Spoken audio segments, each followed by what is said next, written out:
Well, it comes from the days of Tin Pan Alley, you know, in the days of the big music publishing companies who used to literally employ songwriters doing 9 to 5. I mean, you know, the most famous example is the Brill Building, the great Brill Building, out of which came Carole King and Neil Sedaka, and Phil Spector did some stuff there.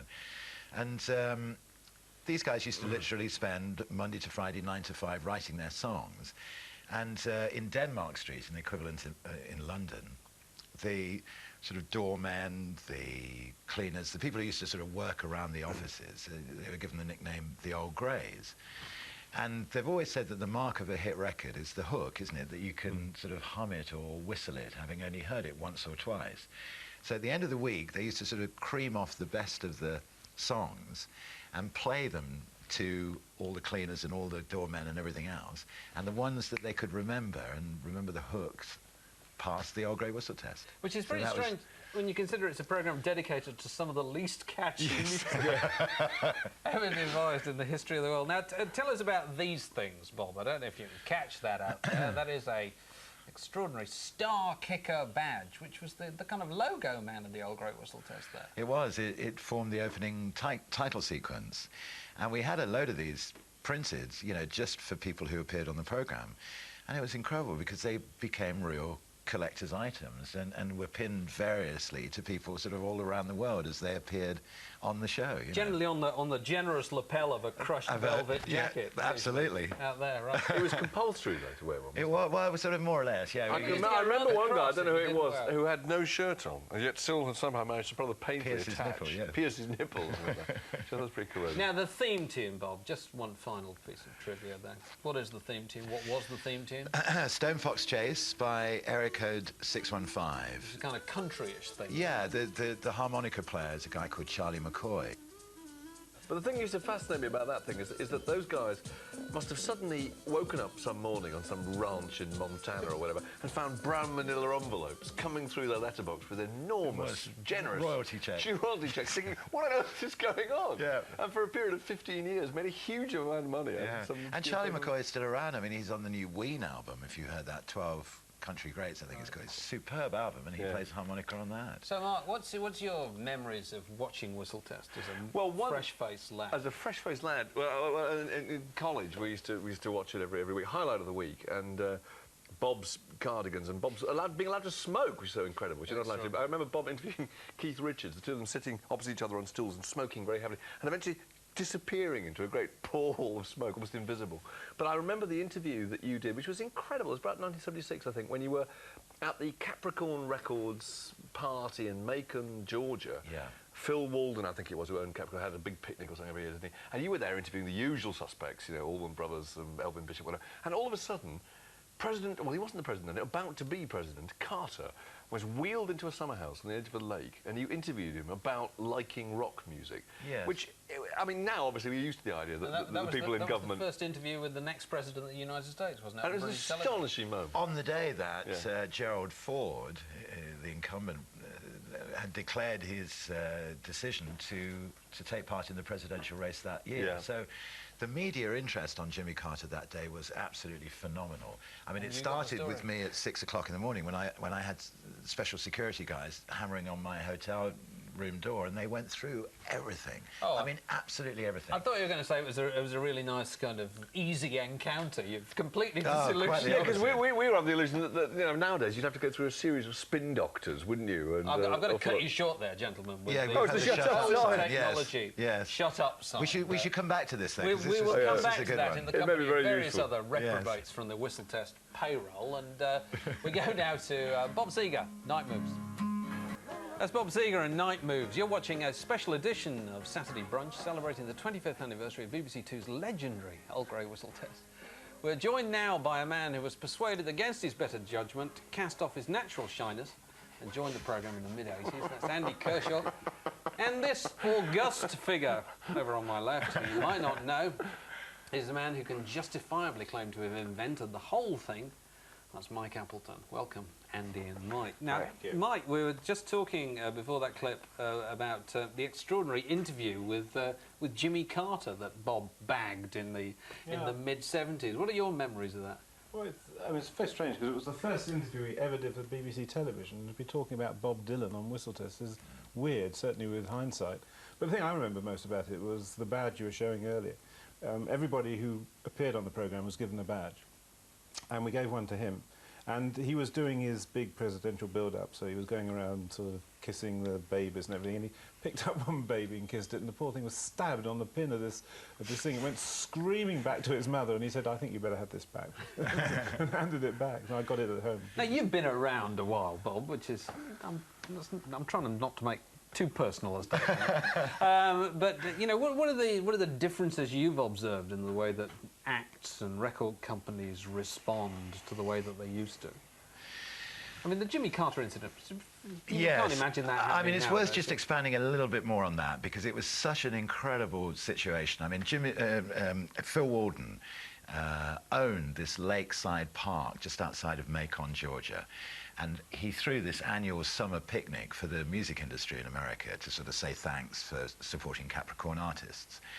Now, every Capricorn artist had a clause written into his or her or their contracts siphoning off a certain percentage of their income into Jimmy Carter's presidential or political campaign fund.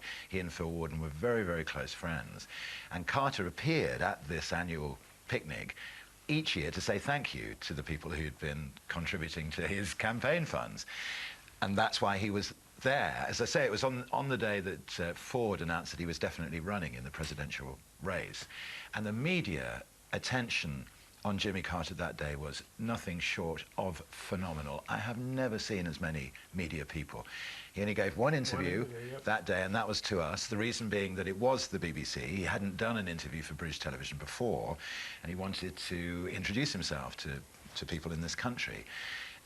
I liked him really a lot. I thought he was great. He also wanted to appear young and hip and talk about what music did he Bob play Dylan, Simon Garfunkel He was talking about the importance of Bob Dylan and what Bob Dylan had to say through his song. He used to quote Dylan lyrics in his speeches. He did. It's amazing he ever got elected. But we were situated in the corner of this sort of pavilion overlooking the lake there, and they cordoned off this corner. We had a couple of cameras, obviously, you know, pointing into us doing the interview.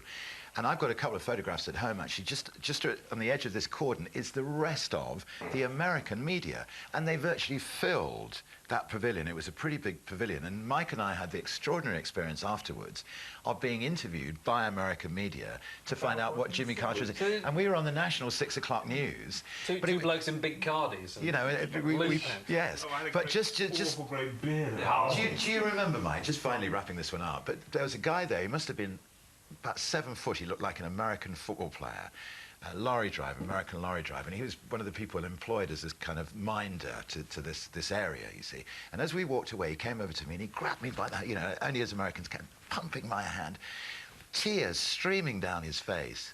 He said, I had to shake hands with the man who's spoken to the future president of America. And you got that whole feeling, but it took me days to come off it. It often happens to people who've met Tony Blair or whatever. Just to say. Now we were talking about Bob Dylan there, and we've got Bob Dylan coming up in a moment. Right then. It's been great seeing you guys. No, it's been a gas. It really has. So Andy, one of the things that still, you know, brings you awake in the middle of the night screaming is the memories of your interview with Bob Dylan. Tell us about that. With Bob. Well, it was the most unlikely thing because it happened at the end of my street, you know, and of course for years and years you'd admired this bloke from a distance, or I had. In fact, I'd been through periods of my life where I thought I was Bob Dylan. And he came to record in London, in Crouch End, with Dave Stewart at Dave Stewart's church studios, converted church there in Crouch End, and I got wind that he was doing this recording. And just like on a whim, I was out doing a bit of shopping, you know, Woolworths and that kind of thing around Crouch End, and I just thought, I'll knock on the door and see if he's in. So I knocked on the door and I heard myself saying into the intercom, the answer phone, is Bob in, please? So there was a bit of to-ing and fro-ing, and eventually, like, Dave Stewart arrives at the door. And I said, Dave, Andy from the Whistle, is Bob in by any chance? He said, yeah, come in. So I come in, and we're taken upstairs into this church, and there are these Hessian screens on wheels. They use them, I think, for some sort of soundproofing purposes. except there weren't enough of them because there was this awful, bloody racket coming out from behind the slackest, really, like, dreadfully inept, wretched, rock instrumentalising coming from behind these screens. And it really was like, in the true sense of the word, a revelatory moment, because Dave Stewart said to me, help me with these. And he pulled one way, and I pulled one the other, like they're on wheels. We pulled them back, and there was Bob Dylan, standing in the middle of this group of, like, side men, and clanging away on this Fender guitar, and kind of just, like, rolling and rocking like this, and he just glowered at me when we pulled the screens back. It was like breaking open a wasp's nest. And then we proceeded to have this interview. But what I'd done, in the interests of forging good relations between me and Bob, on the way up, I'd just, like, on an impulse, swerved into the Whole Foods shop in Crouch End and just picked up the first thing I saw, which turned out to be a jar of something called, you remember this, Mark? A hedgerow jam. And we sat down, Mark's giving me the big shut up time. I gave Bob the hedgerow jam. He didn't say a damn word. I think it's still there on the drum riser. More tales of horror from the interview front after this. This is Bob Dylan, Joker Man. That's Fleetwood Mac featuring the artificially elevated figure of Stevie Nicks and one of many songs about Welsh witches that used to pop up from time to time on the algorithm test, Rhiannon. Do you know, Bob, she has to get those platform boots still made to this day. That's fact.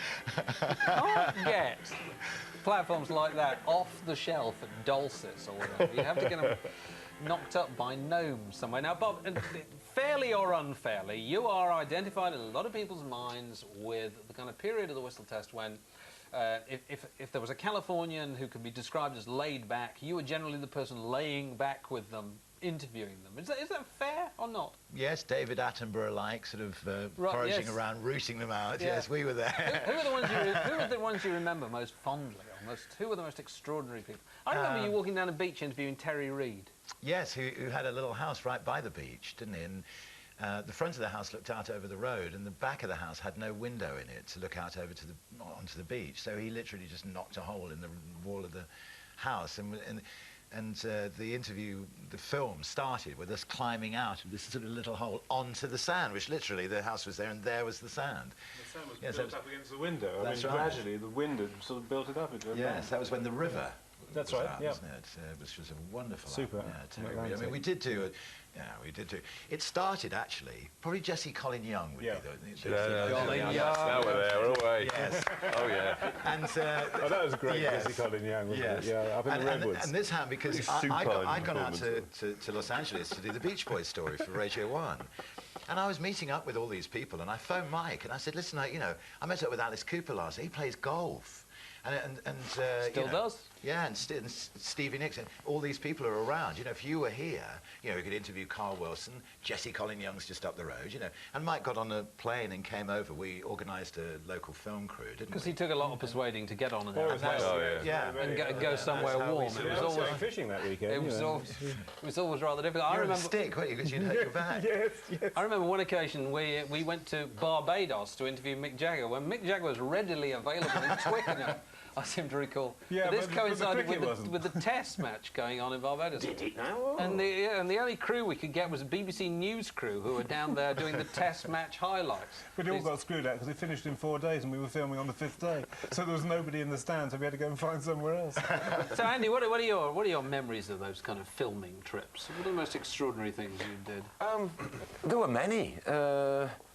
Mainly in America. We went to do ZZ Top one time, and it must have been about early '86, I think. And the motif for that record, whatever it was called, that particular album, but it was the one after the really big one, was the Space Shuttle. And so, naturally, we had to go all the way to Houston, Texas, and the Space Center there, and do the interview in the cockpit of a spare space shuttle. They just had one, like, parked up in a hangar. So we did this, and ZZ Top special. It was going to be a full programme, I think. Came back, and I'd actually just got off the plane, taken the tube into central London, walked into the front doors of Radio 1, and the security guard there is watching a portable TV on the thing, in which there's an exploding space shuttle, and it had just, like, blown up the day we got back. So we had to go all the way back to a bit like Mike in his cricket excuse. We had to go all the way back to Houston. Do it all over again. Yeah. It was tough, it was tough. You're watching a Whistle Test brunch special. And now, Roxy music from the early 70s. This is Remake Remodel. Our music first this Whistle Test producer is now the head of production at Radio 1, Trevor Dan. Trevor, morning, David. Good morning. Now, you must have... You must have Not done... much of a brunch, this, is it? Bloody hell. Now, you must have done your time as a viewer of old Whistle yes. Test before you were involved professionally. What are your fondest memories? Well, I'm glad to have the opportunity to beard Mr. Harris in his den and ask him about Roxy Music, who we just saw. Because when you had Roxy Music on, hey, the test, you said something at the end of it. After an absolutely stunning performance of something, you went, well, if that's the future of pop music, count me out. Or something. Can you remember doing that? I do. You rubbish. What was it you didn't like about it? Well, I'd had experience of Roxy Music before. I'd done a Radio 1 in concert with them at the Paris Theatre. I was in the control room with them when they were discussing the intellectual ability of their audience. And they were so incredibly dismissive of their audience and so contrived in terms of the package they were putting together. I don't know. It's just kind of all kind of wrapping in no substance was my... Did you grow to like them? No, not particularly.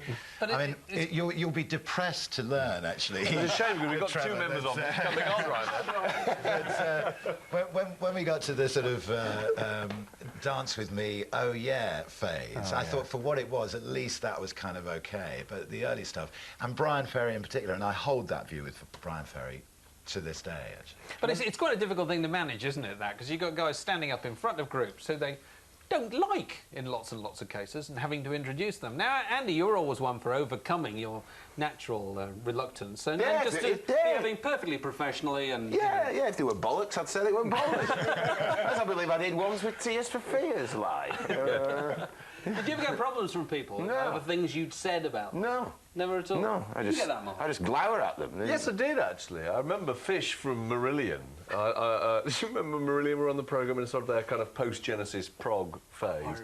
And I made some slightly sarcastic, or heavily sarcastic remark about how crap they were and how I should advise all the viewers to watch the other channel for 5 minutes, doesn't turn off and go to bed. And they obviously overheard this, which and came and nailed me in hospitality afterwards. And he was a frightening bloke, wasn't he? Big lad, 67. I think he may well have been wearing a kilt, which added to the terrifying impression. With a claymore. And, I genuinely, I think I tend to watch. You had a lot of trouble, you and Andy, with Don Henley, didn't you?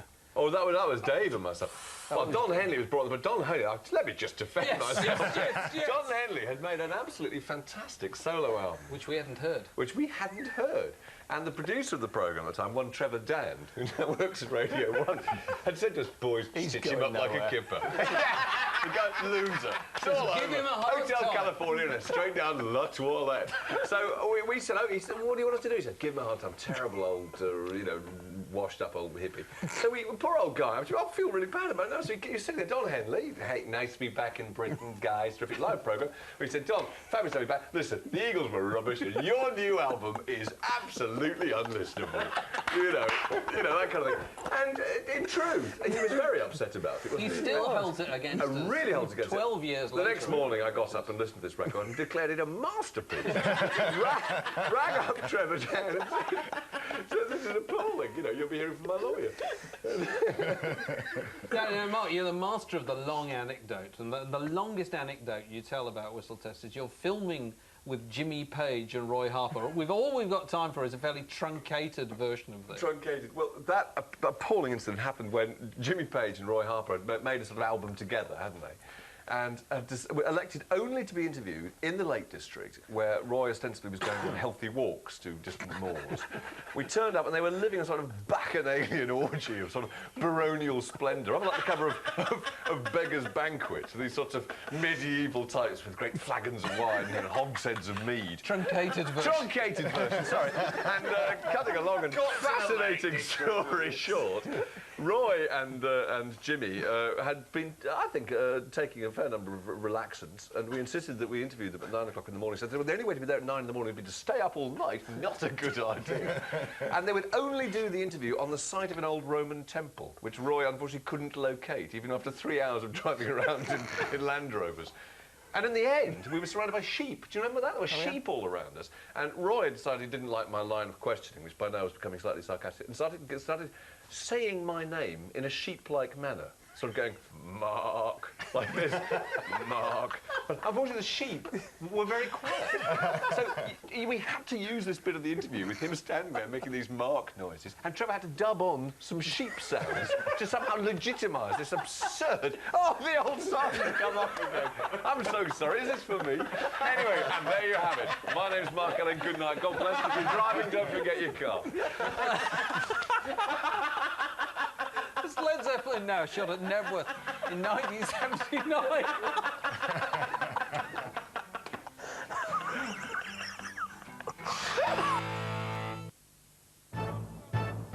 Anniversary of the beginning of the Earl Grey whistle test. Coming up after this programme, Bob will be doing his whistle test 10 of the best. We'll all be back this afternoon at 3 with whistle test flashback. And tonight at 9 there begins a whistle test marathon, including performances from Steppenwolf, Jerry Lee Lewis, Led Zeppelin, the New York Dolls, Captain Beefheart, Richie Havens, and other people you wouldn't want your children to be associating with. Now, Andy, at this point, you have actually brought along your own portable memento of the great days of the Earl Grey whistle test in this here bag, haven't you? It's the old sort of portable hospitality. When we used to do a programme, which was live, loads of adrenaline going, of course. You got off and then you were shown upstairs to something called the green room, where you then have to mingle with people like the bands who've been on the programme and forced to drink.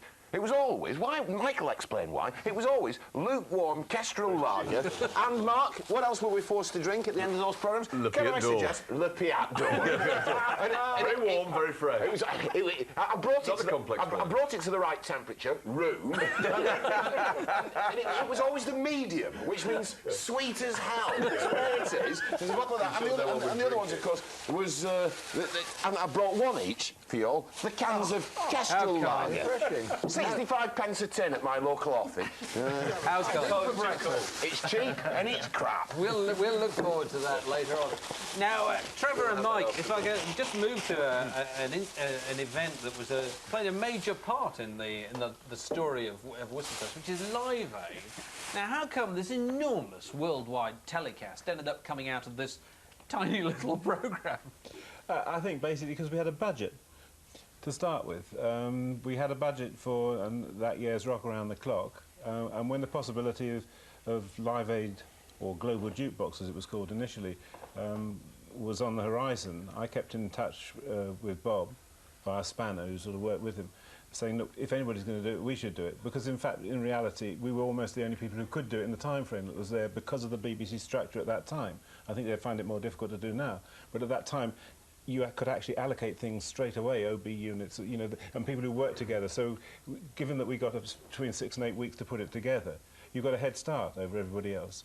And as soon as I heard it was on the cards, I went with Roger Lawton, who was head of our department, and we went to see Graham MacDonald, who was the controller, and he said, do you think we should do it? And we said, yes, we think we should do it, and that was it. And miraculously it happened. Trevor, what's your fond memory of that day? I can remember all that sort of stuff on the talk back when you'd say, Phil, to the director, and he'd say, hang on a minute, Russia, Trevor. Yes. And you go, hang on, Trevor, we've got to talk to Poland. But the thing I remember is the very, very beginning, where Mike had got some huge things organised with trumpeters and Prince Charles and all the rest of it.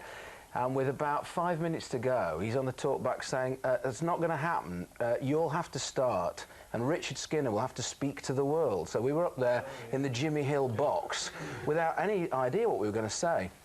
And all I could remember was the old light programme Force's Favourite Show, which used to start, it's 12 o'clock in London, 1 o'clock in Cologne, and at home and away it's time for family favourites. And so I just scribbled on this bit of paper, it's 12 o'clock in London, 7 o'clock in Philadelphia, and around the world it's time for Live Aid. And handed it to Skinner, and we were both completely petrified. And he just said this, and as he was saying it, the PA was faded up in Wembley Stadium. So we'd been put at our ease by Mike saying, don't worry, only 80 million viewers. And then we heard all this big noise lifting up. And to be absolutely honest with you, when Status Quo came on, and I'm allowed to say that because I'm on the telly, when they started doing Rocking All Over the World, Skinner and I just looked at each other, floods of tears. It was really emotional. What about you, Mark? Great words, great opening words. Well, I remember interviewing Ronnie Wood almost directly after it and asking him, and I couldn't resist actually, about the rather dilapidated performance that he and Bob Dylan, and they wouldn't mind me saying that because it is clearly true, and Keith Richards had turned in to close. This is a great finale, wasn't it, the three of them? And I said, what's actually going on? He said it was a bit loose, the rehearsals. And I said, well, that's clearly no surprise. I said, did you know what you were actually playing? And he said, well, we were just before we went on, Bob said, let's play an old song of mine called The Ballad of Hollis Brown. And Ronnie thought he said the Ballad of Collis Brown, which is a rather strange form of cough medicine, so he was very, very thrown by that. But you spent most of the day marooned with Billy Connolly, wasn't it? And Billy Connolly, yes, when the Pretenders were on, and that was not long after Pete Fondon and James Honeyman Scott had died. Yeah. He leaned across to me and said, I wouldn't join that group.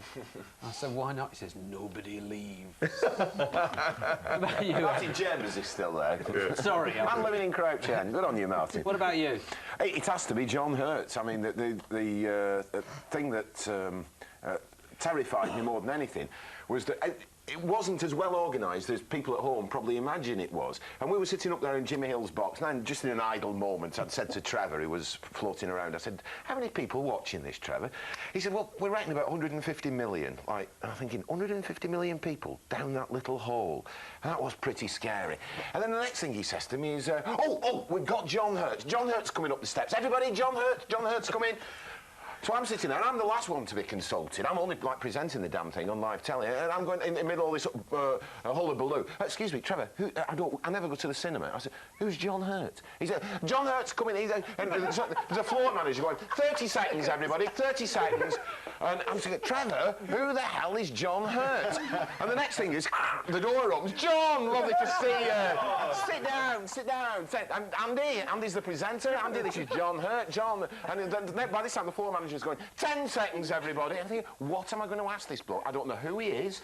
I don't know what he does. Nothing. So anyway, somebody then goes, and cue Andy. And I look at this bloke, and I look at the camera, and there's 150 million people down there. And I say something to him really pathetic, like, hello, Johnny, are you having a nice day? And it turned out he was a really nice bloke. He was such a sweetie. It was a good job, because if he'd been a bastard, I'd have been sunk. You're watching a special edition of Saturday Brunch with memories of the Old Grey Whistle Test and Live Aid there. Coming up, we got Alice Cooper with Elected, but first, Blondie, Union City Blues. That's Neil Young with Crazy Horse and Like a Hurricane, and the massed hairdryers of Northern California, I think, probably in action. That was always a bit of a Whistle Test favourite, that one, Mike. Yeah, that and Freebird and things like that. There were some that you could just play week after week, and it was never enough for people. Because there were some records that, strangely enough, were made by Whistle Test, weren't there, Trevor? Even though it was stuck at 12 o'clock at night after the snooker. The one I remember as a viewer was Hocus Pocus by Focus, and crowding into a university common room to watch the Whistle Test. And on comes this bizarre bunch of, were they the Dutch? Yeah. And one of whom is playing the piano and yodeling, and then there's a mad guitar player.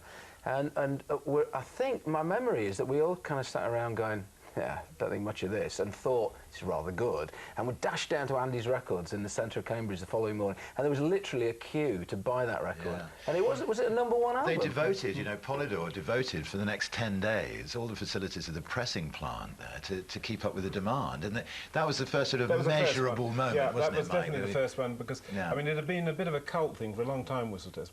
I never went in for any form of publicity. I thought the best way to have longevity is to let people find you, join the club, talk to their friends and go that way. Not do what the Tube did, which was sell itself, because that means you're like a single. You go up and you come down, whereas an album lasts a long time. And my idea was that Whistle Test could go on and build a relationship with the viewers. But you wouldn't have singles groups on, would you, Mike? You could only have groups if they'd done a proper 12-inch album. Yeah, because it was an album show.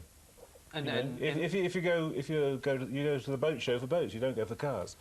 But it didn't, in that sense, that the programme just missed a load of things that were happening in the late 70s. That's for somebody else to do. Still a controversial area. Yes, but still outrageous. And fisticuffs were probably ensuing. Especially after a couple of castrels. Where have they gone anyway? Where have they gone? 5 in the break. You've just seen the creative tension that made this such a great programme. Well, so the programme went away. What caused it to go away in the end? Finally? Yeah. I suppose there are lots of things. I think maybe it was coming to a natural end anyway. I think that the music that we featured through the years on Whistle Test was going out of fashion. It was becoming a lot of dance. Right. It's all right. Different point of view. Shall we answer this one, please? Janet Street Porter and her daft ideas of youth TV killed Whistle Test. Can we put this on record? Which have now been, and rightly, totally discredited, and she's gone into exile somewhere in Manchester or something. But Janet Street Porter and selling her ideas of youth TV killed off Whistle Test. That's basically it, isn't it? Yes. Yes. Do you think, right, Trevor, do you think, You rest your case. do you think a programme like that would work again tomorrow? It's working now. In a sense, it does, because later with Jules Holland is very similar in mood to the old Whistle Test. I think you could bring it back. I think, in a way, I think the BBC really ought to. Well, we'll close on that point and we'll go off and drown our sorrows. Sounds like we all desperately want a job. Mark Allen will be on show later on, busking outside Camden Town tube station in order to keep his family. Thanks very much, gentlemen. Mark, Bob, Andy, Mike and Trevor for coming along. Lots more Whistle Test material on VH1 this week, and we close the special Saturday brunch with one record that Whistle Test could justifiably claim to have made into an enormous hit from 1977. Clamber up the greasy pole of the BBC sufficiently far to become head of production at Radio 1. Trevor Dan. Trevor. Hello. Welcome. Now, when did you join the programme? 83. What's your fondest memory? What's the thing you're proudest of in your time? You've stolen lots of my favourite ones earlier on in the programme. I was thinking about the best fun we used to have was the night before the programme when you and Mark and Andy used to come in to do your scripts. It's like doing homework. And you used to have to write your scripts and then show them to me. Yeah. And I used to have to go... Oh, very funny, Andy. I laughed. See me. and your big thing at the time was you had an idea... Do you remember you had an idea that there ought to be a new magazine that might grow out of this kind of audience, and you used to sit with us and say there ought to be this magazine, it ought to be kind of a bit like NME but have pictures and be glossy and stuff. And I can remember in lots of curries with you and saying, Dave, it'll never work. And then you said, I'm going to launch it, and we've got a name for it now. And I said, what's it called? And you said, Q. I said, no, hopeless. I'm very flattered. I've always been that in touch with modern culture, you know. Finger on the pulse. You told me not to play African music on Radio 1. Well, I was right about that. Otherwise, you'd be on the breakfast show now. Now, only a number of years after you joined the programme, Trevor, it was ripped off the air, wasn't it? Well, credit where it's due. Tell us a bit about this. I mean, the Janet Street Preachers. Tell us what happened. Why was Whistle Test taken off? Go on. Well, it was always a struggle. We had a sort of honeymoon period when people didn't really know what we were doing, and we were out there in the ether at the end of BBC Two. But then gradually, as they sort of reined in the hours of BBC Two, they began to realise what we were doing, and then it was harder to persuade them each time that they needed another series.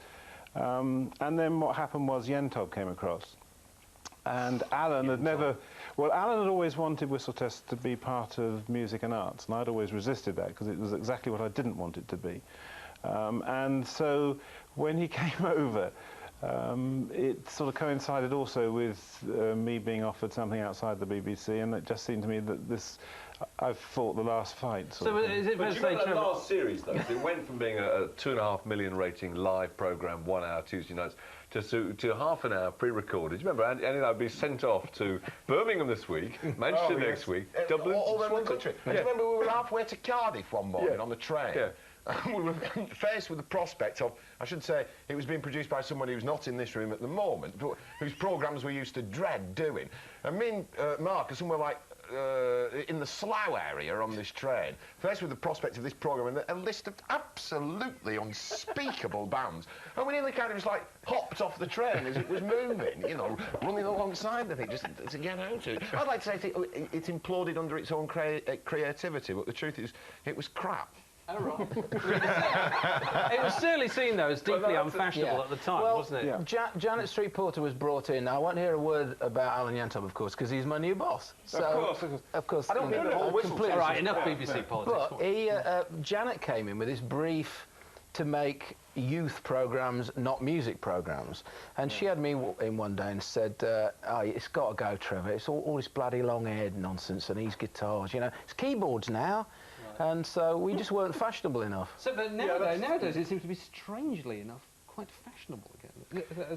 Yeah, I suppose so. I mean, at the time, there was nothing really to compare it with, and therefore people felt they got tired of it. But then, in fact, subsequently, quite a lot of programmes came along who were rather rooted in whistle test culture, wasn't there? There was a thing called ESA. There was a thing called Gas Tank. Remember that? Yes. Rick Wakeman sitting in a box, big old pint, interviewing people. One series. ESA. A thing called Wired. One series. One series. I think that was there was a thing called Wired, wasn't there? The bloke with the sort of pork pie hat.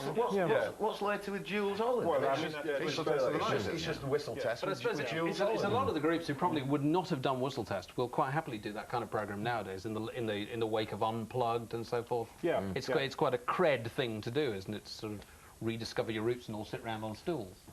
Yeah, but you could also argue that in the early 70s, the kind of groups that were, you know, the whole music scene was a lot smaller, and there was no kind of alternative. You know, the Doobie Brothers, or the Allman Brothers, or Stevie Down were the kind of rock underground. There was no real mainstream. Yeah.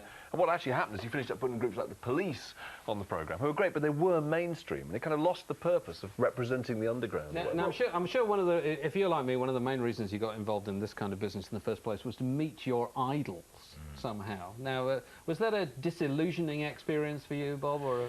It's sort of 50-50, really. If you know, it's funny because there is the huge potential here for bubbles to be seriously burst, you know, and you've got to, particularly as I spent most of my 7 years with the programme, sort of in this sort of, you know, bubble of amazement that I'm actually here and meeting these people whose music I'd loved for many, many years. So who was the most difficult interview? It can be a very disillusioning. It can be, on the other hand, you know, you're hoping that somebody is going to be great, and they more than live up to your expectations, which was the case with John Lennon, who I thought was just absolutely brilliant.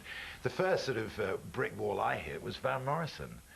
A brick wall against many, which many of us have found. We've all hit that one. There'll be more about that. Still mildly concussed now. Coming up soon. You're watching Whistle Test Flashback. That's Ry Cooder. With little sister Ry Cooder, very much a Whistle Test favourite. But Bob, while that was running, you were telling us a story about Lou Reed and a famous occasion when he appeared on the programme. Interviews from hell, you know. Lou Reed, strangely, normally a pussycat, really. You obviously had difficulty with it. I've met up with him more recently. In fact, I did an interview with him a couple of months ago for my GLR show, and we got on great and kind of reminisced about this night and sort of other things. But, you remembered it, did he? Yeah, he did. I'm astonished. Believe it or not. But you know, the programme was always live, always live, and sometimes the sort of interviewees would arrive after the programme had actually got started, so they'd go into the gallery or whatever and wait, and then come through, you know, to join me in the studio. And Lou Reed came in, and he had two guys with him, one on either side, sort of bodyguard type figures, really sort of big, hefty guys. And I thought, I wonder why he needs minders coming into the studio. And then I noticed that one had, you know, an arm under the other had a, you know, the arm under and his feet were sort of dragging across the studio floor as they brought him in, and they sat him here like this, you see. And if you've seen photographs of Lou Reed at that stage, he had a sort of lazy left eyelid. And I was looking at him like that, and he was just looking straight ahead, and all I could see was this sort of closed eye. And the floor manager went, 10 seconds, you know, and I'm going, I wonder if he's awake. Is he alive? Yeah, like that. So I, you know, did the link to camera and said, Lou Reed is with us, and Lou, tell us about, you know, whatever it was. And I sat there looking at him. He was just motionless. Oh my God! And it seemed like hours, you know. And so he went, Well, it's sort of like this. And it was like somebody had got a big wheel and they were winding him up, and gradually he sort of came to life, and that was it, you know. Him and Kim Fowley were my teachers. You remember Kim? Yeah. Kim Fowley, yes. Whistle Test always used to be open-ended. It rounded off the evening on BBC Two. Unlike this programme. So basically we could go on, you know, if there wasn't much one week, it would last for 35 or 40 minutes. If we had a lot another week, it would be an hour and a half or an hour and 3/4. It, you know, it was one of the sort of magic things about the programme. There was that looseness to it at that time. Well, then BBC Two rescheduled, and there was a news summary at midnight or whatever it was that we had to sort of hit. So the programme suddenly had to be kind of structured in a way it hadn't been before. And Mike allocated 8 minutes to the interview, which was with Kim Fowley, who at that time, anyway, God knows what he looks like now, but he's tall, and he had blonde hair. He's about 6'7", 6'8", and he looked like an albino Herman Munster. I mean, if you just put the bolts in his neck, that's what he looked like. And he walked in with a cream suit with I think sort of cravat. Well, one of those. Well, what are they called? The sort of shirts that Mike Flowers would wear. You know, with those, anyway. And he had a bullwhip in his hand. Oh, bloody great thing. Oh. Which tapered, it wrapped around a little sort of teddy bear that and he sat down like this, and I was like, you know, asked him about. Always a bad sign. That with the bullwhip and the teddy bear. I hate it when that happens. That's awful. The Hollywood Argyles and Beat Bumble and the Stingers and the Runaways and all this stuff that he's done. So I asked him the question, and he said, you know, I'm double jointed. And I said, no, I didn't. He said, well, let me show you. He took his jacket off, didn't he? And he sort of called the camera over, and as the camera came in, he pushed his arm inwards. Do you remember this? Yeah. And then he started doing stuff with his shoes off, stuff with his feet and things like this. I mean, what do? You Did he plug his album? No album. Leave him alone. Did you say good luck with your album? I watched this 8 minutes tick by. On the knee and he went back. Andy, your nightmare interview. Oh, there were two that stand out.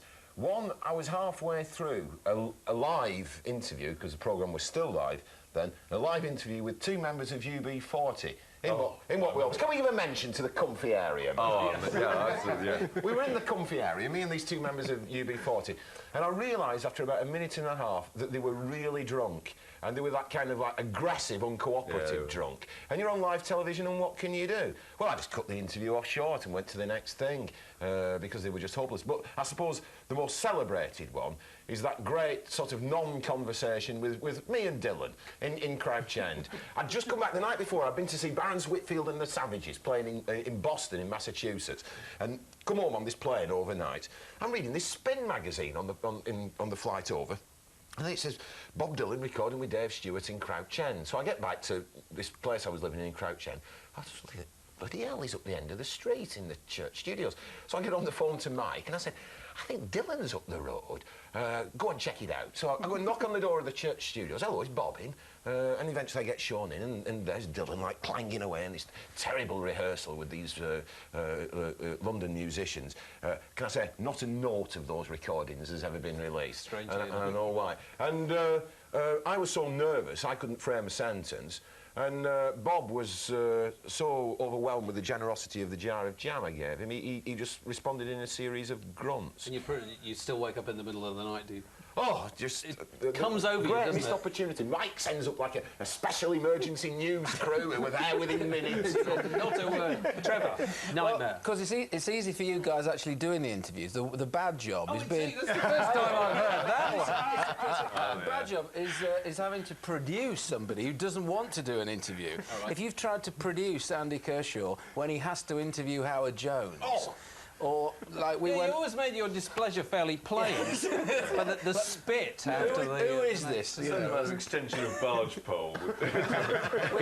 we once went to Los Angeles, and the only way I could get him to interview the Eurythmics, so at that point we're one of the biggest bands in the world, but was feigning that he'd never heard of. I would have done that. Why didn't you ask me? We had to do an interview with Ted Hawkins, didn't we? Yeah. Just to make up for it. Just to make up for it, yeah. And that was very handy. It was kind of, let me get rid of all this nonsense. It's far too popular. I want to do Ted Hawkins. You're watching Whistle Test Flashback on VH1, and now Bob Marley and the Wailers with Mark, No Woman, No Cry. What impression did you get about who used to watch Whistle Test from the kind of people who presumably stopped you in the street and plucked at your clothing? And, I don't know. Often people in off licences, funnily enough. I don't know why. I'm glad you but said every that, time I'm in off licence, people always say, exactly "Oh, it's the bloke from the Whistle Test." But it was just what was extraordinary for me was that only until very recently, people used to come up and say, "You know, when's the programme coming back on?" I can remember going to Leningrad with my wife in 1990, before the dissolution of the Soviet Union. Very exciting, on the Aeroflot aeroplane, arriving in Leningrad in a sort of 4 foot of snow. Blokes with, you know, bear-skin hats and Kalashnikov rifles and getting out and standing there being really thrilled. 3 in the morning, we're finally in Russia. This is absolutely incredible. Great, emotional moment. Tap on the shoulder, look round. But she's, when's the Whistle Test coming back? She said, Eddie Skinner, more quo, more heat. You know, it's just absolutely incredible. They just thought it was a particularly long hiatus between series. I think so, yeah. Because one of the things people remember most fondly, Trevor, is the kind of all-night strange marathons. Ah, yes. Rock around the rock around the clock. And so forth. Which I think my favourite was the one that was on a New Year's Eve, and it was actually your fault, Mike, because you'd forgotten to book any hospitality. Do you remember this? Oh yes. And so there was nothing to eat. We had to and we made you go, didn't we? We sent you off for pizzas. And also we had to get wine in from the club and have it in the corner, and we were not allowed to drink it in vision, have it drunk in vision. Do you remember what he did? What? Because it was New Year's Eve. Yeah.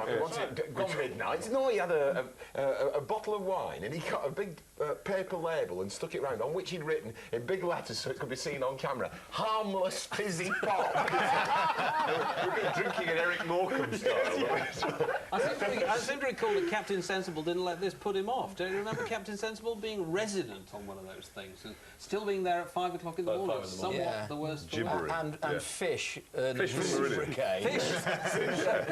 Fish out of Marillion. Because he used to do strange things like video votes and things like that, Mike, didn't you? Yeah, so you choose one of these videos? Yeah, I mean, we sort of played games, basically, didn't we? We just thought, what could we do to amuse people? I mean, we used to have not only video votes, but they could vote for a programme. We'd have 3 programmes, and they could vote. The one that got the most votes was the one that was shown, and the other 2 weren't. And we always used to have these pop stars kind of lined up, like a charity telethon. Yeah. I mean, in fact, Morrissey answering the telephone. It broke all sorts of new ground. That's common now. I mean, just running messages across the bottom of the screen, that hadn't been done before. That was done first. Then bringing stars in to answer phones. I mean, it happens now on kids' Saturday morning programmes. But a lot of things happened because we were just trying to think what the hell we could do next, you know. So, Trevor, what's the thing you miss most about it, if you miss anything?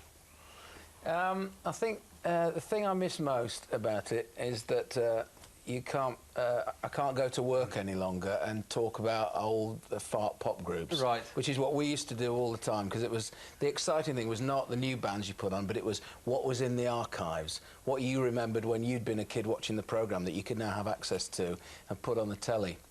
And of course, the problem with being at the cutting edge of British pop in the 90s, Dave, is I have to disown all that now. This is the man at the cutting edge. So it's the producer of Radio 1 who said that no one can play a record that comes on till after 1985. Yes. Who is that man again? Mark, what about you? What's the thing you miss? Do you miss anything about it? The opportunity to go out and buy new shirts regularly with which to terrify I survived, actually, for whatever it was, the full 6 or 7 years on one shirt. So that's not something I miss. No, I honestly can't. No. What about you, Bob? In a personal sense, America. You know, going out to the States. I haven't seen it for a while, though, Andy, and I miss it, I tell you. You know, we used to go out... I mean, one of the things about Whistle Test that's very, very important to kind of place is that it was a programme that ran 42 weeks of the year. I mean, unlike short-run series now, most series are pretty short-run. I mean, it infuriates me that Have I Got News for You is on it for 8 weeks and then we don't see it for another 6 months. Whereas Whistle Test was all year round, except for the summertime when we took a break, at which point we would be off to America filming stuff for the next series. And I mean, when you're sort of crisscrossing, you're responding all the time to who's available and what's happening. So if you're in Los Angeles and you suddenly hear that somebody you want is available that afternoon in New York or the following morning, and you fly and do the interview with them, pick up a crew while you're there, go off to Miami, do something else, back to LA, and then San Francisco. And we crisscrossed, didn't we? I mean, that's fantastic, doesn't it? And who was played Bob? brilliant. It was absolutely brilliant. I think we'll draw a veil out. It wasn't the BBC, was it? Well, in time-honoured television terms, that's about all we've got time for.